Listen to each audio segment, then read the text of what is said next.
Bonjour à tous. Aujourd'hui, nous allons traiter d'un sujet qui me tient à cœur.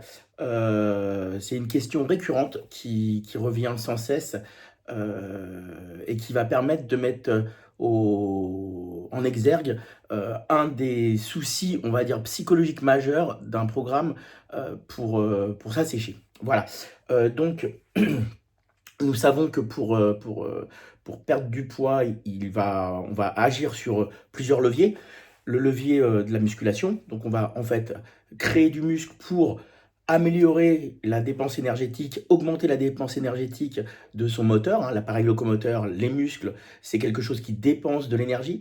Donc on va dans un premier temps augmenter le métabolisme basal, même au repos, en mettant un peu plus de muscle, et puis simultanément on va réduire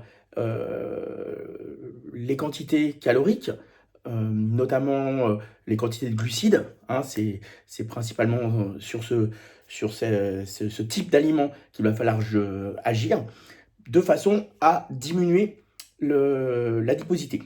Donc, éventuellement, perdre du poids, en tout cas perdre du gras. Donc, souvent, ça marche bien. Au bout d'un moment, il y a une période, les gens descendent et vont arriver à un plateau, on va dire une sorte de stabilisation. Les personnes ne perdent plus.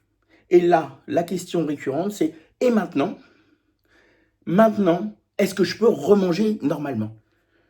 Et le problème, c'est que avant, vous ne mangiez pas normalement, vous étiez en surpoids. Et là, l'alimentation plus le programme d'entraînement qu'on vous a proposé va vous permettre d'être en état homéostatique, en état de fonctionnement finalement normal, hein, et c'est pas en rebalançant une alimentation qui a amené à grossir et à être en mauvaise santé qu'on va y arriver. Donc c'est un peu paradoxal, mais bien souvent, bah, la façon dont vous vous alimentez, qui vous a permis de perdre du poids et de gagner du muscle, ça va être l'alimentation qu'il va falloir continuer à avoir. Voilà, donc on va pas parler de stabilisation, on va parler de changements radicaux au niveau de l'alimentation.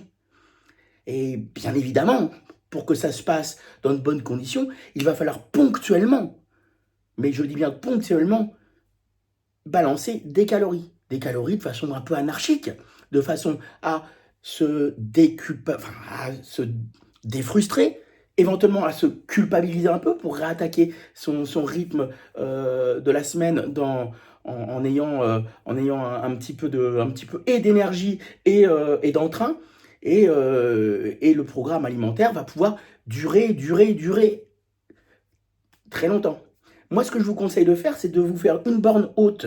Vous vous autorisez éventuellement en période de fête ou en période, bon, on va dire,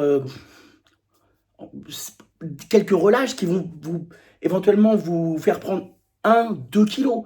Mais au-delà, on ne parle plus d'une relâche, on parle d'une reprise de poids. Donc voilà, je suis désolé, mais la période de stabilisation, c'est souvent quelque chose qui s'inscrit dans une continuité d'un programme alimentaire qui va vous permettre de changer. Et ce programme alimentaire qui vous aura permis d'avoir et d'obtenir un corps en meilleure santé, je dis bien en meilleure santé, hein, c'est pas, on n'est pas gris hein, quand on atteint un poids raisonnable par rapport à sa taille, va vous permettre, ainsi qu'un programme adapté d'entraînement, d'avoir un meilleur sommeil, d'être en meilleure santé. Hein, c'est pas plus on mange, plus on est en bonne santé. Ça, c'était au Moyen-Âge. Hein, les gros vivaient et les métayers et les vilains crevaient de faim. Mais on n'est plus du tout dans ce cas de figure-là. On est dans un monde où on mange trop et mal. Donc, voilà.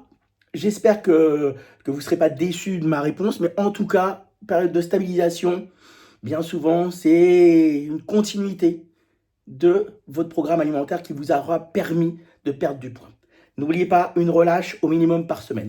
Voilà, bonne soirée à tous et à toutes et je vous remercie et je vous dis à bientôt, à très vite.